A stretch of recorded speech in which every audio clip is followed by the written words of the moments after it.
À la veille des commémorations du 70e anniversaire du débarquement de Normandie, Kader Arif a tenu à se rendre au plus près des autorités civiles et militaires, organisateurs et organisatrices de cet événement quasi mondial.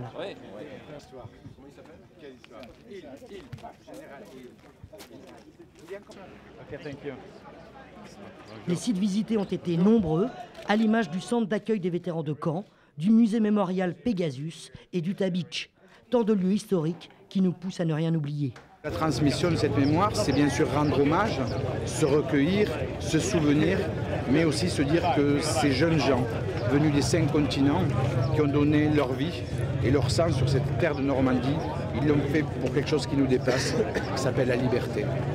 Au-delà des sites visités, ce sont les moments qui ont été forts. La signature de la convention de création du musée de Falaise en hommage aux victimes civiles normandes en fait partie. L'émotion de Kader Arif s'est aussi ressentie lors de la remise de 50 légions d'honneur aux vétérans britanniques, australiens, canadiens, polonais et américains à la préfecture de Caen. Oui, c'est un immense honneur que de pouvoir vous rencontrer, que de pouvoir vous décorer, que de pouvoir échanger avec vous.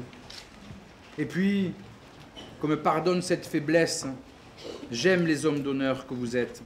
Et comme pour finir cette journée haute en couleurs et en émotions, 70 ans après la plus grande opération militaire du siècle, les feux de la mémoire et de la liberté ont comme illuminé les 80 km de plage normande du jour J.